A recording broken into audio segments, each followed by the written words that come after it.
একটা হলো আকীদাগত সর্বনাশ।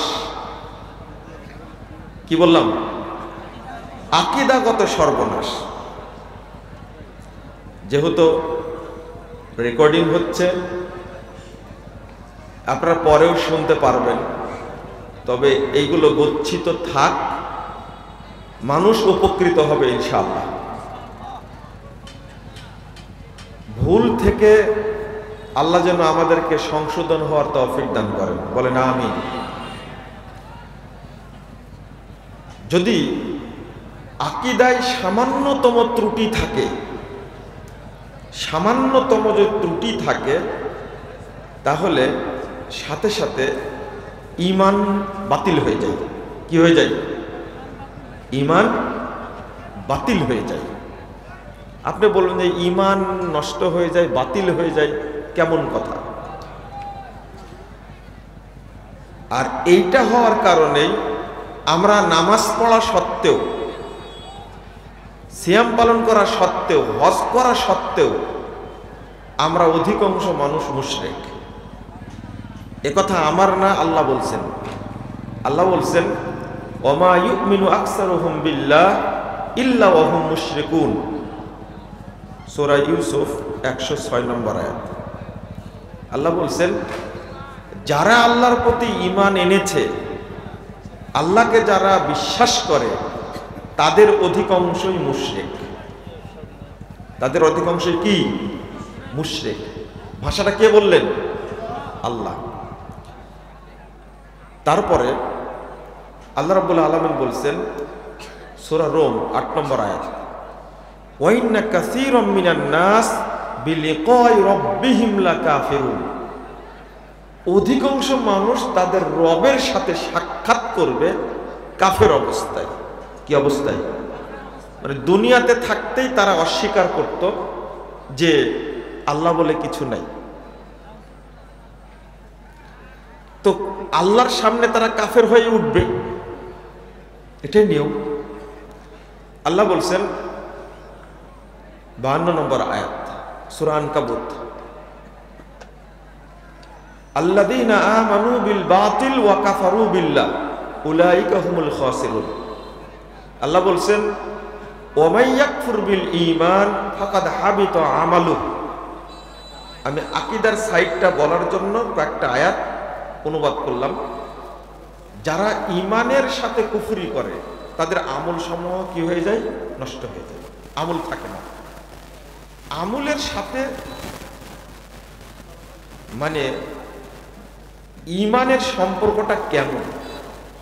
ঈমান যদি ঠিক থাকে তাহলে আমল কবুল হবে, আর ঈমানের সাথে যদি শিরিক মিশ্রিত হয় তাহলে আমল কি হয়ে যাবে? বাতিল হয়ে যাবে। তাহলে ঈমানের সাথে আমলের সম্পর্কটা বুঝতে পারলেন? তাহলে আগে ঈমানটা বলব। বাংলাদেশে যে প্রচলিত ইসলামী দল, প্রচলিত দাওয়াত, প্রচলিত তাবলীগ, যেটা, এটা এক বাক্যে মনে রাখবেন, এটা হলো সুফি তরিকা। কি তরিকা? সুফি তরিকা। এখন সুফি তরিকা কাকে বলে? তাই না? আহলুল হাদিস যারা, সালাফি আকীদার যারা, তারা বাদ দিয়ে বাংলাদেশের সবাই সুফিবাদে বিশ্বাসী। এই সুফিবাদের প্রবক্তা হলো বায়েজিদ বোস্তামি। নাম শুনেছেন আপনারা? হ্যাঁ, বাংলাদেশে কোনোদিন না আসলেও বাংলাদেশে চিটাগঙ্গে তার বিশাল মাজার আছে। ছেলেরা বাংলাদেশে শেখ মুজিবের মূর্তি ভেঙে দিল, কিন্তু তাদের উপরে ফরজ ছিল আগে মাজারগুলো ভেঙে দেওয়া, কিন্তু এরা ভাঙেনি। তাহলে পূর্ণ স্বাধীনতা এখনো আসে, আবার আরেকবার হবে ইনশাআল্লাহ। এই ছেলের একদিন বুঝবে, যারা বিশ্ববিদ্যালয়ে পড়ে, কলেজে পড়ে, তারা একদিন বুঝবে, ইনশাআল্লাহ বুঝবে, আল্লাহ তাদের বুঝ দিবেন। এরা হলো রাজনৈতিক দুর্নীতিবাজ, যাদের বিরুদ্ধে ক্ষোভ, তাই না? যাদের বিরুদ্ধে আমাদের ক্ষোভ, তারা রাজনীতির নামে দুর্নীতি করে, কিন্তু এর চেয়ে বেশি বড় দুর্নীতিবাজ হলো যারা ধর্ম ব্যবসায়ী। তারা ভালো মানুষ রাজনীতি করে না। আপনারা বলেন না কথা? হ্যাঁ, ভালো মানুষ রাজনীতি করে না, কথা ঠিক আছে বলেন না? তো যারা রাজনীতির সাথে জড়িত তারা তাহলে কি মানুষ? খারাপ মানুষ। তো খারাপ মানুষ দুর্নীতি করবে, এটা স্বাভাবিক, কিন্তু যারা ধর্মের লেবাস ধরে সরল মানুষকে ধোঁকা দিয়ে ঈমান হরণ করে, ঈমান চুরি করে, তাদের অপরাধটা এই রাজনীতিকদের চেয়ে কম না বেশি? অনেক বেশি। একদিন আমাদের সন্তানরা বুঝবেন ইনশাল্লাহ যে এই চোর রাজনীতিবিদের চেয়ে ঈমান চোর ধর্ম ব্যবসায়ীরা বেশি খারাপ। একদিন বুঝবে ইনশাল্লাহ। সেই দিন এই বাংলাদেশে কোনো মাজার থাকবে না ইনশাল্লাহ। যত মাজার আছে সবগুলো ভুয়া মাজার, শিয়াল পীরের মাজার, লাঠি পীরের মাজার, তেনা পীরের মাজার। এগুলোর ইতিহাস জানেন আপনারা? জুতা পীরের মাজার। পীর সাহেবরা সবকিছু নিয়ে চলে গেছে। এক মুরিদ গেছে যে আমাকে পীরের কিছু দাও, তো জুতা দিয়েছে, জুতা নিয়ে এসে কবর দিয়েছে। এই হয়েছে জুতা পীরের মাজার। সব মাজার বাংলাদেশে কি? ভুয়া, মিথ্যা। এটা মানুষের ঈমান হরণ করার জন্য ইবলিস এগুলো সাজিয়েছে, আর আমরা এখন তার পূজা করছি। এইটা যখন বুঝবে তখন ছেলেরা ইনশাল্লাহ একদিন আসবে। মাজার এই মূর্তি ভাঙতে 1 ঘন্টা লাগছে, সারা বাংলাদেশের মাজার ভাঙতে আধা ঘন্টাও লাগবে না ইনশাল্লাহ। সব চুরমার হয়ে যাবে ইনশাল্লাহ। আপনারা চান না যে মাজার না থাক? চান তো? আমরা এই জাতীয় স্তর মাঠ থেকে আল্লাহর কাছে দোয়া করি, আল্লাহ তুমি আমাদের এই দাবিটা কবুল করো, এই বাংলাদেশকে তুমি মাজার মুক্ত করো, বলেন আমিন। বাংলাদেশকে ধর্ম ব্যবসায়ীদের খানকা মুক্ত করো, আমিন। কেউ যেন মাজারে গিয়ে সেজদা দিয়ে, মাজারে গিয়ে গরু ছাগল টাকা পয়সা দিয়ে ঈমান যেন নষ্ট না করে। একদিন মাজার আমাদের সন্তানরা ভাঙবে ইনশাআল্লাহ, ইনশাআল্লাহ। এখন সুফিবাদ, যেটা সুফিবাদটা কি এটা বোঝানোর দরকার। এক শ্রেণীর মানুষ আছে যে এখন আল্লাহর ইবাদত করে কোনো লাভ নাই। ইবাদত করতে হলে করতে হবে পীরের, আর মদিনায় গেলে নবীর। নাউজুবিল্লাহ, আস্তাগফিরুল্লাহ। আকীদাটা দেখেন কেমন আকীদা। আল্লাহর ধন রাসূলকে দিয়ে আল্লাহ গেছেন গায়েব হয়ে, রাসূলের ধন খাজা পাইয়া শুয়ে আছেন আজমিরে, কেউ ফিরে না খালি হাতে, কি খাজারে তোর দরবারে। আচ্ছা, আপনারা হাসেন না, আগে বুঝেন। আল্লাহ গায়েব হয়ে গেছে মানে আল্লাহর কোনো কি কার্যক্রম নাই, আল্লাহ বলতে কিছু নাই। আশহাদু আন্না মুহাম্মাদুর রাসূলুল্লাহ যখন বলে তখন বুড়া আঙ্গুলে ফু দিয়ে চোখে ঘষে, চুমু দিয়ে চোখে কি ঘষে। তার আগে কিন্তু বলেছে আশহাদু আল্লা ইলাহা ইল্লাল্লাহ, বলেনি? আল্লাহর নাম শুনে বুড়া আঙ্গুলে ফু দেয় না, চোখে ঘষেও না। এটা একটা তাত্ত্বিক একটা বিশ্লেষণ আছে। কারণটা কি? ওদের ধারণা হলো আল্লাহর কাছে চেয়ে কোনো লাভ নাই, কারণ আল্লাহর কাছে কিছু নাই, আল্লাহর কাছে কিছু নাই। মানুষ তো কিছু পাওয়ার জন্যই তো চেষ্টা করে, তাই না? তা আপনি আল্লাহর কাছে চেয়ে পাবেন কি? কি পাবেন? আল্লাহর কাছে যা ছিল ধন ভাণ্ডার, আল্লাহর কাছে কি আছে? কার কাছে আছে? কার কাছে? রাসূলের কাছে। আর রাসূল বন্টন করে দিয়েছেন কাদের কাছে? কাদের কাছে? পীরদের কাছে, ফকিরদের কাছে। আপনি চিন্তা করেন, একটা ন্যাংটা পীর কোনো দিন গোসল করে না, পেশাব করে পানি নেয় না, পায়খানা করে পরিষ্কার নেয় না, শরীরে শুয়োরের মতো গন্ধ, 30-40 বছর গোসল করে না।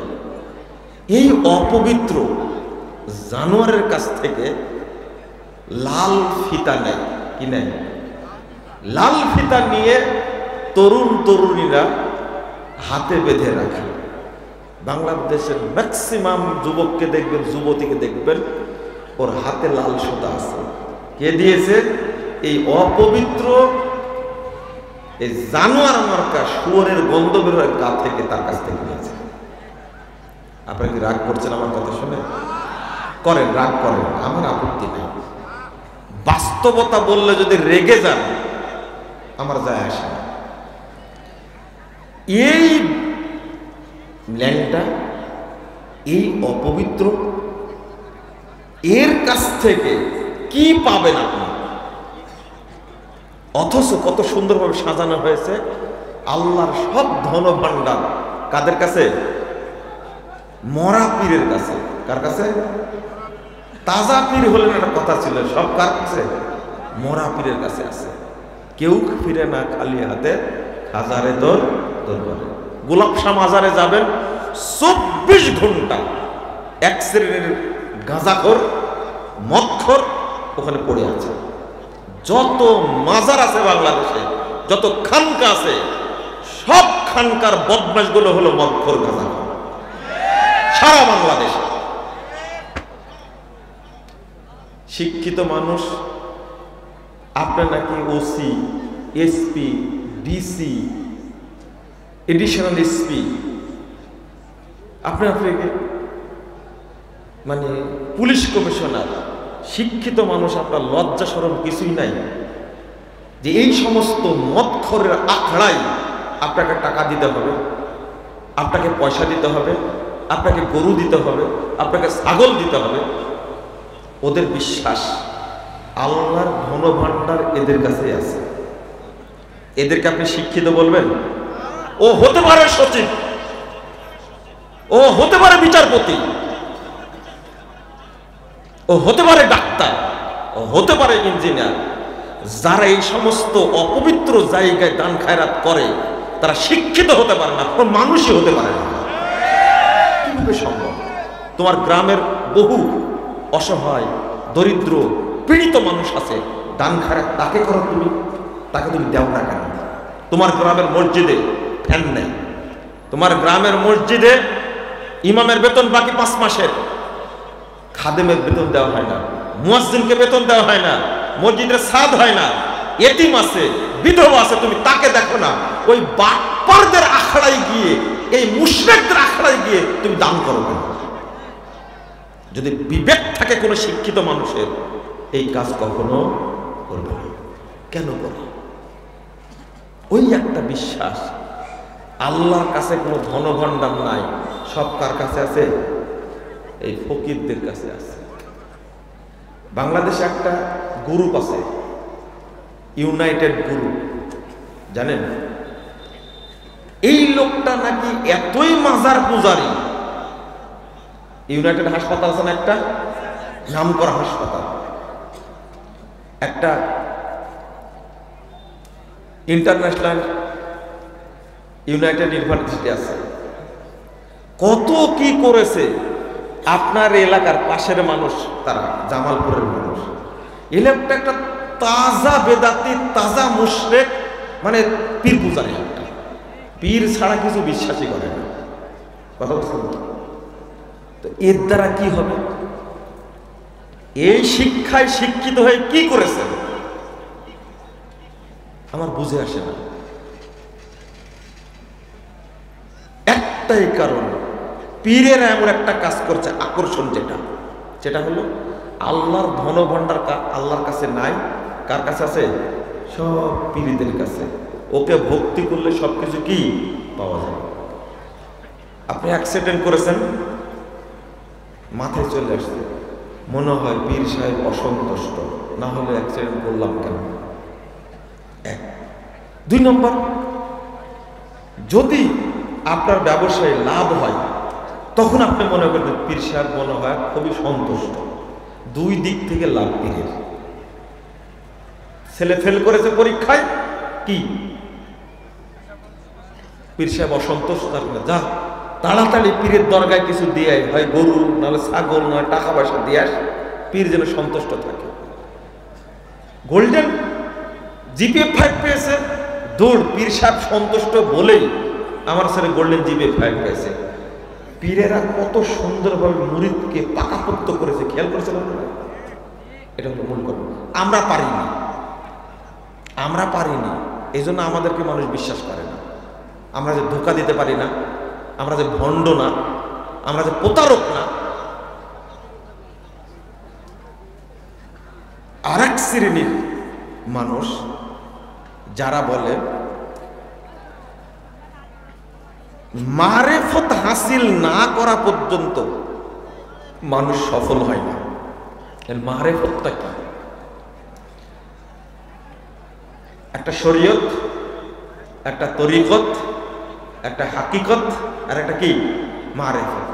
মারেফতটা হলো সর্বোচ্চ চূড়া। মারেফতটা হলো যে মানুষ 2টা স্তর। একটা হলো মানুষ আল্লাহর মধ্যে বিলীন হয়ে যায়। কার মধ্যে বিলীন হয়ে যায়? আল্লাহর মধ্যে।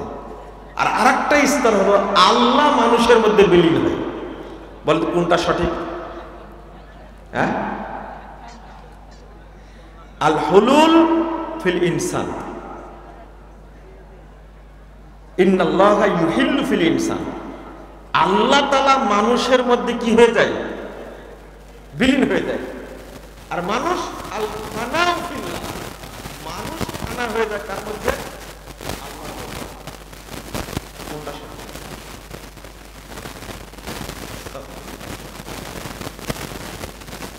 এই আকীদায় বাংলাদেশে একসময় মানুষ আল্লাহর স্তরে চলে যায় গবেষণা করতে করতে। যেমন বাইজিদ বোস্তামি নিজেই বলতেন, তলাবতুল্লাহ সিদ্দিনা সানা। এই যে তবলিগ জামাত যেটা টঙ্গী, এদের প্রধান আকীদাই হলো এটা। আমি আল্লাহকে খুঁজছি 60 বছর যাবত। কত বছর? 60 বছর যাবত। খুঁজতে খুঁজতে দেখছি আমি নিজেই আল্লাহ। মানে ও এখন মারেফত হাসিল করে ফেলেছে। মানে এত প্রচেষ্টা করেছে আল্লাহকে খোঁজার জন্য, কোথাও পাইনি। এখন দেখছে কি নিজে আল্লাহ। বাংলাদেশে সবাই, আহলে হাদিসরা ছাড়া সবাই বাইজিদ বোস্তামির প্রশংসা করে না, মনে করে খাওয়া জায়েজ মনে করে। কেন জানেন আপনারা? এটা তো জানেন না। মানসুর হাল্লাজ এত বড় পীর ছিল, ও পেশাব পায়খানা করলে কখনো ফেলে দেওয়া হতো না।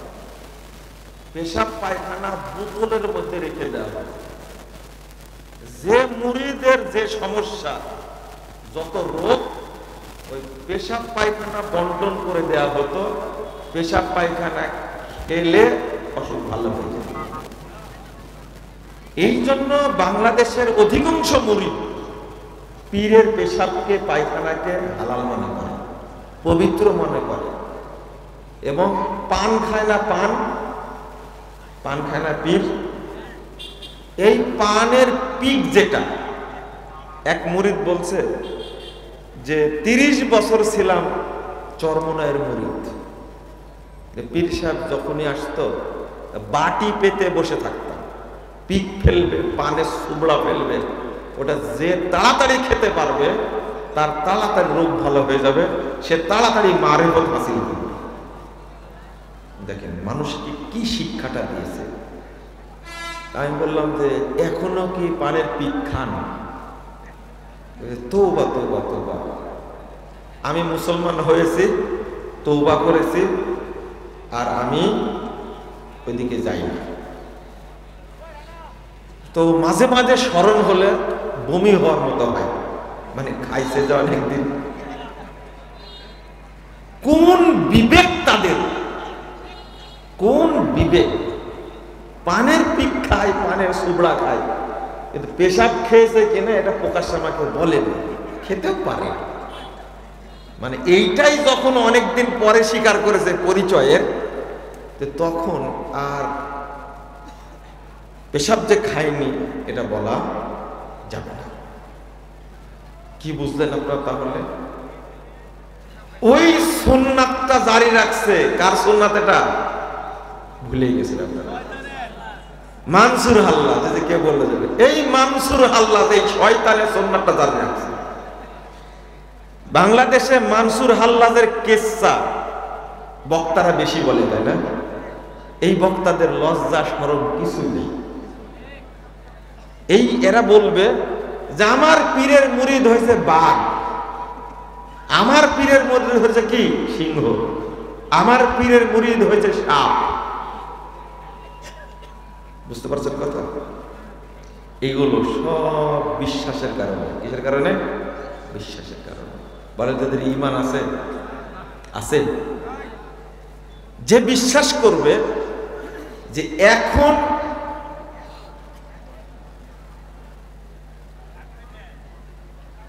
আমি আল্লাহর মধ্যে বিলীন হয়ে গেছি, কি করতে করতে, জিকির করতে করতে আল্লাহর মধ্যে কি বিলীন হয়ে গেছি। এখন যেদিন আল্লাহ আমার মধ্যে বিলীন হয়ে যাবে, সেই দিন আর আমি মানুষ থাকবো না। কি হয়ে যাব? যেমন হয়েছে বায়েজিদ বোস্তামি, যেমন হয়েছে মানসুর হাল্লাজ। এই আকীদাটাই হলো সুফিদের আকীদা। এই দেওবন্দের তাবলিগের গ্রুপটা হলো মানুষকে সুফিবাদ শিক্ষা দেওয়ার 1 নম্বর গ্রুপ, জামাত। এটা মানুষ এখনো বুঝে না। যেমন মানসুর হাল্লাজের পরে অনেকদিন পরে ইবনুল আরাবি নামে এক ব্যক্তি এসেছিল, এ মানুষকে বেশি পথভ্রষ্ট করেছে। ইবনুল আরাবি সে বলছে, দেখেন খেয়াল করেন কি বলছে, আল আব্দু রব্বুন ওয়ার রব্বু আব্দুন ইয়া লাইতা শাইনি মানিল মুকাল্লাফ। কথাটা কত জঘন্য। বলছে বান্দাই আল্লাহ আর আল্লাহই বান্দা। আমি জানি না এখন কার ইবাদত করব। মানে আল্লাহ কি বলেন? বান্দা, আর বান্দাই কি? আল্লাহ। ইয়া লাইতা শাইনি মানিল মুকাল্লাফ। এখন কে কার ইবাদত করবে এটাই খুঁজে পাই না। বুঝেননি কথা? বান্দা কখন আল্লাহ হয় আর আল্লাহ কখন বান্দা হয় বুঝতে হবে না এটা। আচ্ছা আমি কি এগুলো এমনিতেই বলছি?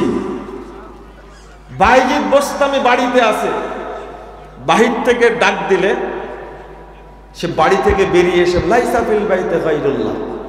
আরে বাড়িতে তো আল্লাহ ছাড়া কেউ না, তুমি কাকে ডাকছো? মানে কি নিজে কি আল্লাহ? আস্তাগফিরুল্লাহ, আস্তাগফিরুল্লাহ। এবং বায়েজিদ বোস্তামি নিজে বলতো, আমরা ভাষাটা কি বলি? সুবহানাল্লাহ বলি না? কি বলি? সুবহানাল্লাহ। আর বায়েজিদ বোস্তামি কোনোদিন সুবহানাল্লাহ বলতো না। এই শয়তান বলতো সুবহানি সুবহানি মা আযামা শানি। আমি কতই না পবিত্র, আমি কতই না পবিত্র, আমার মর্যাদা কতই না বেশি। বলেন নাউযুবিল্লাহ, আস্তাগফিরুল্লাহ। আমি বুঝাচ্ছি, বায়েজিদ বোস্তামের প্রশংসা যারাই করবে বুঝবেন আপনারা সুফি তরিকার লোক, এরা আল্লাহ হতে চাচ্ছে। কি হতে চাচ্ছে? আল্লাহ হতে চাচ্ছে। মানসুর হাল্লাজের প্রশংসা যারাই করবে বুঝবেন এরা কুফরি আকীদার লোক, এরা সুফি তরিকার লোক, এর প্রচারক হলো টঙ্গীর তবলিগ। মনে থাকবে, আমি আমলের দিকে যেতেই পারলাম না। আর একটা কথা শোনেন, বাইজিদ বোস্তামি কখনো মুহাম্মদ সাল্লাল্লাহু আলাইহি ওয়াসাল্লামের সম্মান করত না। বাইজিদ বোস্তামি বলছে লিওয়াই আরফাউ মিন লিওয়াই মুহাম্মদ, মুহাম্মদ সাল্লাল্লাহু আলাইহি ওয়াসাল্লামকে তাচ্ছিল্য করে বলেছেন যে মুহাম্মদের চেয়ে আমার মর্যাদা অনেক বেশি। বলেন নাউজুবিল্লাহ, একটু জোরে বলেন। শুধু পান খেলে হবে? হ্যাঁ, আমি বলেছি পান খাওয়া বাদ দিবেন, বাদ দিছেন? একজন হাত তোলেন যে আর খাই না, হাত তোলেন তো, খান না তো? আলহামদুলিল্লাহ, আলহামদুলিল্লাহ, যাক কিছু হলেও পেয়েছি। এটা যদি মনে থাকে ইনশাল্লাহ জুমার দিন আবারও জিজ্ঞেস করবো ইনশাল্লাহ। ঠিক আছে? পান বাদ দিবেন তো ইনশাল্লাহ? পান কিন্তু পরহেজগার ভদ্র মানুষের খাবার না, আবারও বলি, খাবেন না। আর সুপারি হারাম তো খাওয়াই যাবে না, খবরদার। এটা ময়মনসিংহে বেশি বলার দরকার, তাই না? বেশি বলার দরকার। তাহলে আজকে কি বাইজিদ বোস্তামিকে চিনলেন আপনারা? চিনতে পারলেন? আর মানসুর হাল্লাস বলছে নাহনু রুহান, আল্লাহর আমরা দুইটা রূহ, হাল্লালনা বাদানা, এখন এক দেহের মধ্যে কি হয়ে গেছে? একাকার হয়ে গেছে। বলেন নাউজুবিল্লাহ। আচ্ছা, আল্লাহ পবিত্র, তাই না? সুবহানাল্লাহ, সাব্বাহাতু সুবহানা, আল্লাহ মহা পবিত্র। এই আল্লাহ কি মানসুর হাল্লাজের মতো শয়তান অপবিত্র এর মধ্যে কখনো ঢুকবে? আস্তাগফিরুল্লাহ, আস্তাগফিরুল্লাহ। সে বলছে আনাল হক, আনাল হক, আনাল হক, আমি আল্লাহ, আমি আল্লাহ, আমি আল্লাহ। এটা মানসুর হাল্লাজের কথা। আর এই কথাগুলো সব লিখে রাখছে চরমোনায়ের পীরের বইয়ের মধ্যে।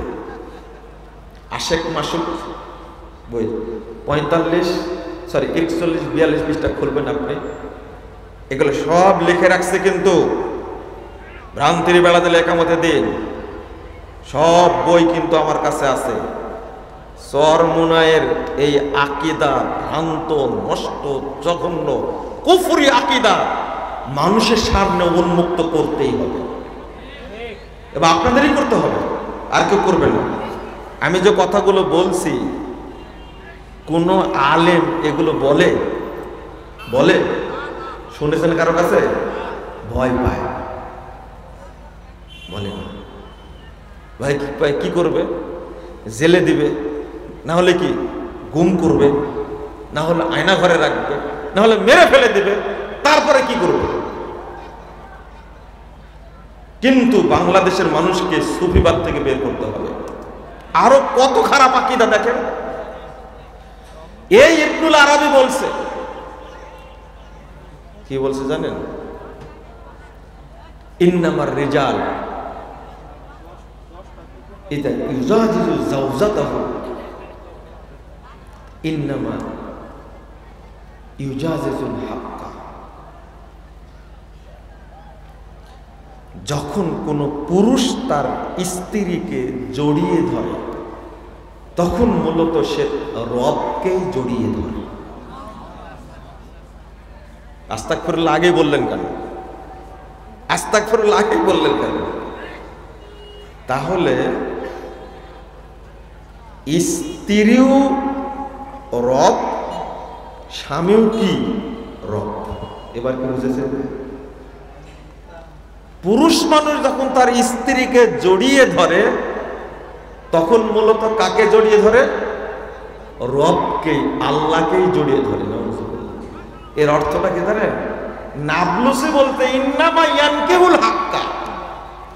যখন পুরুষ মানুষ তার স্ত্রীকে জড়িয়ে ধরে, এর অর্থ হলো সে সরাসরি আল্লাহর সাথে সহবাস করে।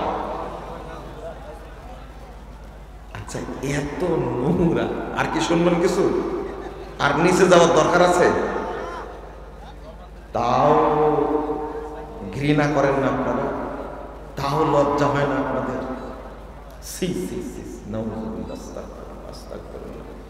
এরা মাঠেই নেমেছে।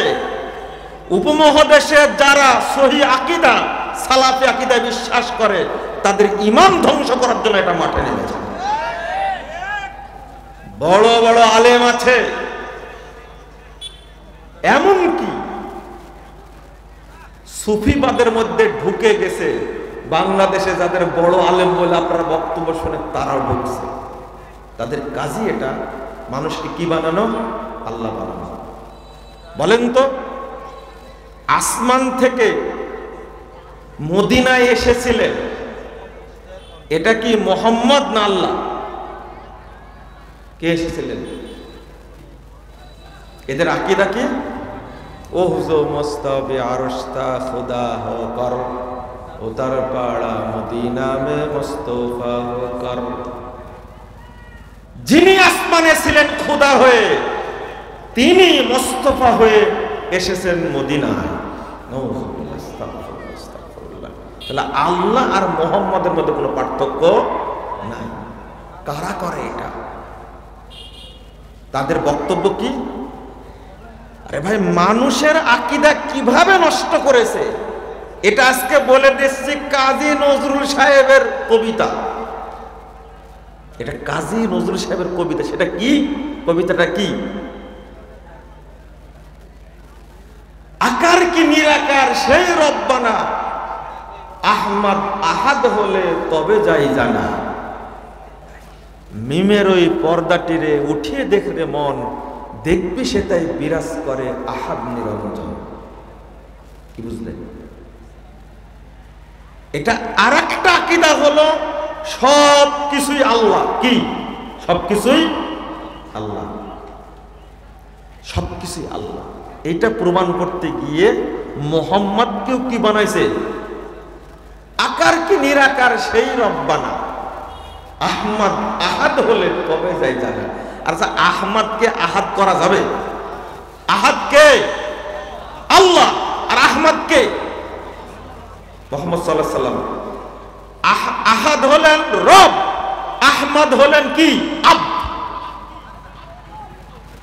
আহাদ হলেন মাবুদ, আর আহমদ হলেন আব্দ। আহাদ সপ্তম আসমানের উপরে, আর আহমদ সপ্ত আসমানের নিচে দুনিয়াতে। মাবুদ আর আব্দকে কখনো এক করা যায়? ভাষাটা কি? আহমদ আহাদ হলে তবে যাই জানা, মিমের ওই পর্দাটিরে উঠিয়ে দেখরে মন, দেখবে সেটাই বিরাজ করে আহাদ নিরঞ্জন। এটা আকীদা শেষ হয়ে গেছে। খুব মায়া আপনাদের প্রতি, দেখছেন? আমি তো মাঠে থাকি না, মাঠে তো নাহিদ ভাই থাকে, দেখছেন কত মায়া। শেষ করতে বলছে যে, কি বলছে জানেন? প্রথম দিন তো সব ক্লান্ত, একটু ঘুমাবে।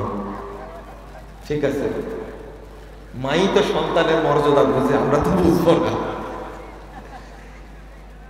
আপনাদের ধমকও দেয়, আপনাদের সাথেও কাজ করে, তাই না?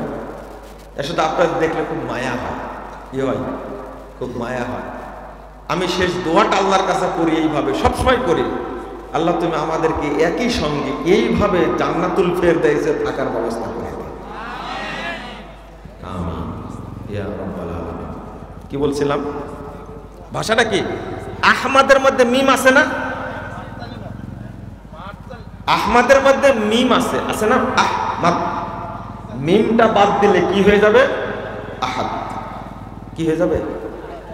ভাষাটা ছিল ওয়াহদুন। কি ছিল? ওয়াহদুন। এখান থেকে ওয়াহাদাই ওয়াহিদু তাওহীদা।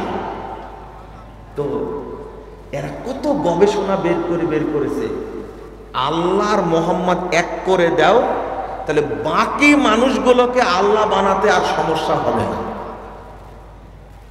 আচ্ছা, এটা গবেষণা না হয়েছে? কাজী নজরুল ইসলামের কবিতা, এটা ভাবতেই পারবেন না। মানে একজন জেনারেল শিক্ষিত মানুষের মধ্যে কিভাবে আকীদা পুশ করেছে, আহমাদ আর আহাদের মধ্যে কোনো পার্থক্য নাই। হরির উপর হরি, হরি শোভা পায়, হরিকে দেখিয়া হরি হরিতে লুকায়। মানে সব কি সবই কি হরি। এখানে এর অর্থ হলো সব কিছু আল্লাহর অংশ। বলেন নাউযুবিল্লাহ, নাউযুবিল্লাহ। এখান থেকে তৈরি হয়েছে দলিল, কোরআনের দলিল। আল্লাহু নূরুস সামাওয়াতি ওয়াল আরদ, আল্লাহ আসমান জমিনের নূর। মানে কি? আল্লাহর নূরে নবী পয়দা, নবীর নূরে সারা জাহান পয়দা। বুঝেননি কথা না? এই জন্য আগে ছিল শরীফ, কোরআন শরীফ বলা যাবে না, এটা বেদাতীদের রাখা নাম, এটা মাজার পূজারীদের নাম। কোরআন শরীফ, মাজার শরীফ, দরগা শরীফ, মক্কা শরীফ, মদিনা শরীফ, হাদিস শরীফ, জুতা শরীফ, পাগড়ি শরীফ, লাঠি শরীফ, জুব্বা শরীফ। এই ভার্সনটা চেঞ্জ হয়ে আসলো কি মোবারক। কি? জুতা মোবারক, দান মোবারক, ঈদ মোবারক, জুমা মোবারক, আর শুনবেন পায়খানা মোবারক, পেশাব মোবারক। এটা সরাসরি হুজুর সাল্লাল্লাহু আলাইহি ওয়াসাল্লাম কি ফাজলা, পেশাব আবার পায়খানা সব কি পুষ্পা খায়। একবার তো ইবারত বললাম আপনাকে, এই ফাজাইলে আমুলের ইবারত বললাম একটা, সরাসরি রাসূলের মর্যাদা অনুযায়ী তার পেশাব পায়খানা সবই পবিত্র, খাওয়া যাবে। আস্তাগফিরুল্লাহ, আস্তাগফিরুল্লাহ। এই তাবলীগ, এটাই সাদ সাহেব তৈরি করেছে, তার বাবা। নাউযুবিল্লাহ, আস্তাগফিরুল্লাহ, আস্তাগফিরুল্লাহ। ইলিয়াস সাহেবের জামাই জাকারিয়া বই লিখে সারা পৃথিবীর মানুষকে পথভ্রষ্ট করেছে। আজকে জুবায়ের গ্রুপ বলছে বাংলাদেশে সাদ ঢুকলে দেশকে অচল করে দেওয়া হবে। 5ই নভেম্বর ঢাকাকে না সারা দেশ অচল করে দিয়ে এক সাদকে ঠেকানোর জন্য বাংলাদেশ ব্লক করে দিয়েছিল জুবায়ের পন্থীরা। জুবায়ের পন্থীদের ভূতি আপনাদের মধ্যে ঢুকেছে। টঙ্গীর ইজতেমাটাই উঠে দেওয়ার দরকার। আপনারা সুফিবাদ ছড়াবেন কেন? সৌদি আরব যে আকীদাকে নিষিদ্ধ করে, সৌদি আরব যে ফাজাইলকে নিষিদ্ধ করে, ওই ফাজাইল ওই তাবলীগ বাংলাদেশে চলবে কেন?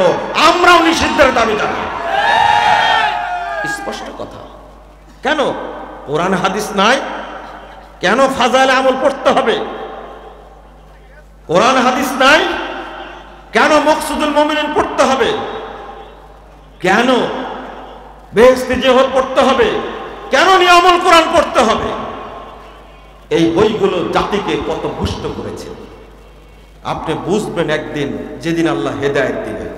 আমি তো বক্তব্যে এসে হেদায়েত চাই আল্লাহর কাছে বেশি। আল্লাহ যেন এই দেশের মানুষকে হেদায়েত দান করেন। আপনি মনে করেছেন নাকি এই আকীদার চ্যাপ্টারটা শুধু বললাম, এই আকীদার কারণে এইগুলো একটাও চলবে না, সব বাতিল। সব কি বাতিল। এই জাতীয় ইজতেমায় আমরা যেটা আলোচনা করলাম, আল্লাহ যেন এই আলোচনা কবুল করেন, বলেন আমিন।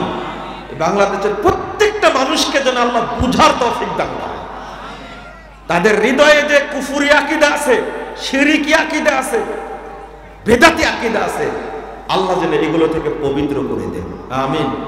বাংলাদেশটাকে যেন আল্লাহ তাওহীদের দেশ হিসাবে কবুল করে নেন, বলেন আমিন। যত মাজার, কবর পূজা, পীর পূজা, খানকা পূজা, মতবাদের পূজা, রাজনীতির নামে বস্তুবাদের পূজা যা আছে, আল্লাহ যেন এইগুলো থেকে বাংলাদেশকে পবিত্র করে দেন, বলুন আমিন। বারাকাল্লাহু ফিকুম ওয়া জাযাকুমুল্লাহ খাইরান। আমলের দিকে ঢুকতেই পারলাম না, সুযোগ হলে আবার বলবো ইনশাআল্লাহ। আজকে এই পর্যন্ত শেষ করে ইনশাআল্লাহ আপনারা পরস্পরকে সহযোগিতা করে রেস্ট নেবেন। আজকে ইনশাআল্লাহ ফজরের আজানের টাইমটা বলে দিই আপনাদেরকে, ঠিক ওই টাইমেই আজানটা আপনারা দিবেন ইনশাআল্লাহ, ঠিক আছে? কোনো আপোষ নাই। আমি আজকে বলে দিচ্ছি, আজকে ফজরের আজান হবে 4টা 55 মিনিটে। কয়টা? 4:55 আজান হবে ইনশাল্লাহ।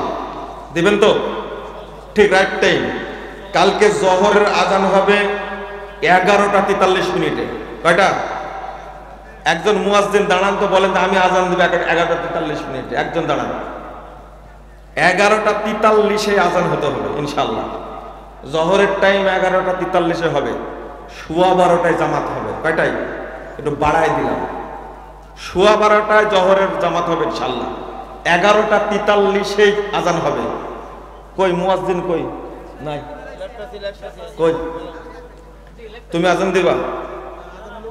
আচ্ছা ঠিক আছে, 11:43 আজান দেবেন অবশ্যই ইনশাল্লাহ। মুয়াজ্জিন সাহেব আজান না হলে আপনার কিন্তু ধরবো কিন্তু আপনাকে। কালকে আসরের আজান হবে 2:51। 2:51 আজান হবে কালকে আসরের ইনশাল্লাহ একবারে। ও জামাত হবে 3:15। 3:15 জামাত হবে কালকে ইনশাল্লাহ। জোহরের জামাত কয়টায় বললাম? 12:15 ইনশাল্লাহ। আমরা এখান থেকে শিক্ষা নেব। ও ভাইয়েরা আমার, মুরব্বীরা, অনুরোধ করছি যে যেখান থেকে এসেছেন, সালাতের ওয়াক্ত হয়ে যাবে, আজান দিবেন, পারলে 5 মিনিটের মধ্যে সালাত পড়ে নেবেন, এটা সবচেয়ে উত্তম। আর যদি না পারেন আপনি 15 থেকে 20 মিনিটের মধ্যে সালাত পড়ে নেবেন। এশার সালাতটা একটু দেরি করে পড়া ভালো। ফজরের জামাত আজান হবে 4:55, জামাত হবে 5টা